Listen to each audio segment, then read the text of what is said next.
নমস্কার, আমি হুগলি জেএনবি 2025-এ মাইগ্রেশনে গেছে প্রিয়াংশুর মা। আমি কিছুদিন আগেই ঘুরে এসেছি, বাচ্চাদের সাথে দেখা করে এসেছি মধ্যপ্রদেশের স্যাডল জেলার জেএনবি থেকে।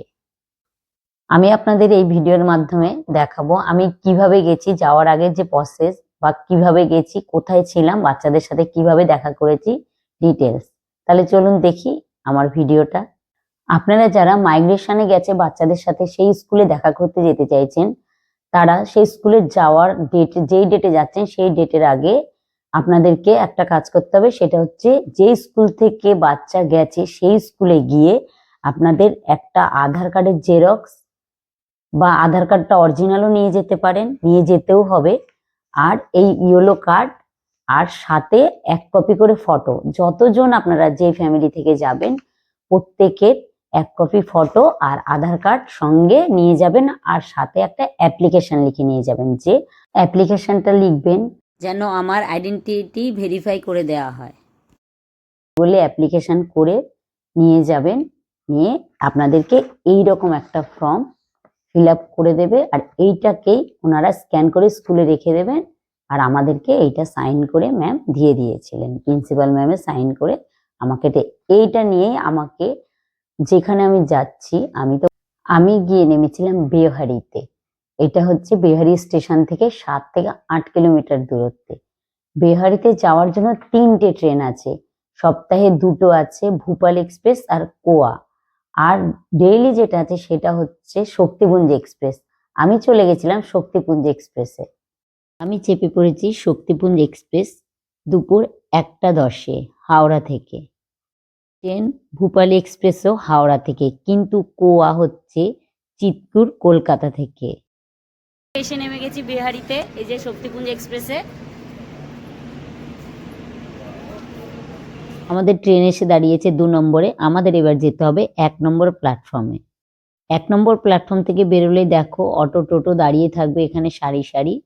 এখান থেকেই আমি একটা অটো করে নিয়েছিলাম স্কুলের জন্য। 200 থেকে 250 রিজার্ভ টোটো আমাকে একদম স্কুলের গেটে নিয়ে গিয়ে পৌঁছে দিয়েছিল।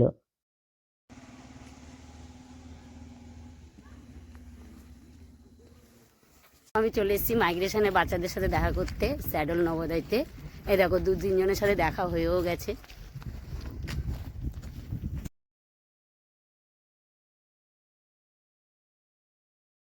এই যে দেখছো বাগানটা, এটা পুরো আমলকি বাগান। বিশাল এরিয়া নিয়ে স্কুল।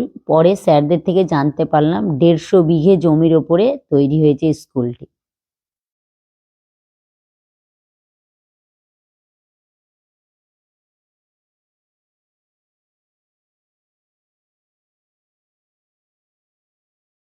অনেকটা হেঁটে এসে আমরা বাচ্চাদের হাউসে এসে পৌঁছেছি। বাচ্চার বেডে লাগেজটা রেখে স্কুলটা ঘুরে একটু দেখে নিয়েছিলাম।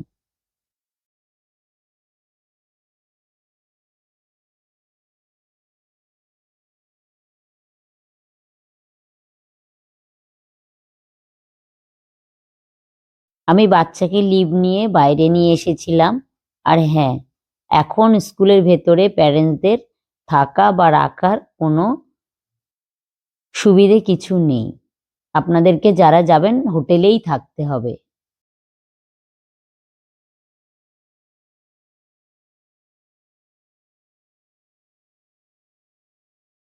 আমি বেহারিতে এসেছিলাম হোটেল শ্রী প্যালেসে।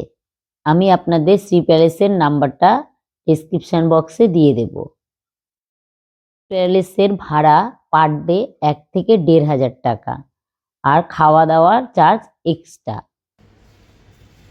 রুমটা দেখে নিন, মোটামুটি 3 জন আমরা ছিলাম ভালোভাবে। এটা হোটেলের মধ্যে রেস্টুরেন্টও আছে।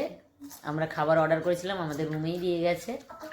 রুমের কোয়ালিটি মোটামুটি ভালোই, খাবার দাবারও খুব ভালো, কিন্তু এখানে সব ভেজ, নন ভেজ কিছু পাবেন না। 4-5 দিনের জন্য লিভে নিয়ে গেছিলাম, আজকে দিতে এসছি। দেখো বাচ্চাকে দিয়ে স্কুলকে আর বাচ্চাদের টাটা করে এবার যাওয়ার পালা। আপনারা যারা বাচ্চাদের নিয়ে বেহারিতে হোটেলে থাকবেন ভাবছেন, তাদেরকে আমি সাজেস্ট করব যত কম পারেন কমসে কম দিন থাকুন, বেশি দিন থাকবেন না। যদি কাছাকাছির মধ্যে কোথাও ঘুরতে যেতে চাইছেন তাহলে ঠিক আছে, কিন্তু বেহারিতে বেশি দিন থাকার জন্য নয়, বেশি দিন থাকা বা দেখার জন্য কিছু নয়, তাহলে আপনাদেরকে হোটেলেই থাকতে হবে। আমার ভিডিওগুলো যদি আপনাদের ভালো লেগে থাকে আমার চ্যানেলটা সাবস্ক্রাইব করে রাখুন আর